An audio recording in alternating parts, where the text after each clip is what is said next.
Now, as you say, Martin, the effects are absolutely spectacular. You know, it's set in the Arctic Circle and the scenery looks absolutely amazing. But it was actually shot in Scotland. It was, and something I'm really proud of as well with Amazon, and just the idea of what you can do and the amount of crew you can bring. But if you can rebuild that sort of thing in that studio, then it just gives you this freedom with these, like the shots you can build are amazing. Yeah, you'd never know that was shot inside. Well, the art department do this amazing. So they kind of build the ground. So you sort of have all the ice under your feet, and then you have the green screen. But you have these iPads now, which is brilliant for an actor, that you can, if we pull it up, we can see where we are in relation to what you're actually looking at. Because sometimes like, you do some of these things with special effects and you don't know what you're looking at. And then 6 months later, you're watching a big screen, you go, I pulled the wrong face there because you didn't know what you were looking at. And now having a reference point of what you're supposed to be seeing is a huge advantage.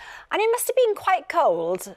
Oh, no, or was it was boiling? Because well, was it hard then to pretend to be cold because you're in all the layers? It's this bizarre thing is like being too hot. Actually, you can trick your mind into having the same feeling. It's just being uncomfortable. But that's where it's great having old Rada boy Ian Glenn beside you, because I didn't. Rada boy, is that what you call it? Yeah, I like because that. he is. But he loves all that to do because they're all in connect with their body and all that kind of thing. And you know, somebody did do. I can get quite self-conscious with all that stuff and all the old cold hand acting and all that kind of stuff. But yeah, Ian, he's infectious to be around. Ian, he's a brilliant leader for this team, and it's not a reason to recommission like a sort of multi-million-pound show. But again, the same as that kind of thing with Line of Duty. It's one of the loveliest jobs I've ever been on. You know, with Emily and Ian and Big Mark and all that and all the gang. It's been a brilliant job.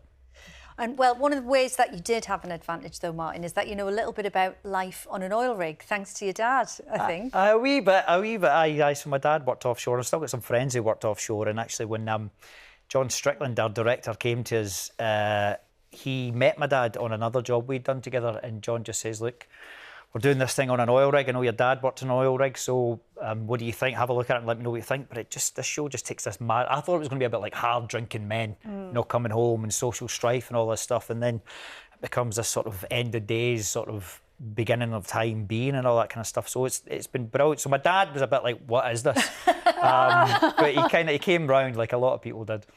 Oh, fantastic. Well, Series 2 of The Rig is available on Amazon Prime from the 2nd of January, and of course all series of The Line of Duty are available on iPlayer.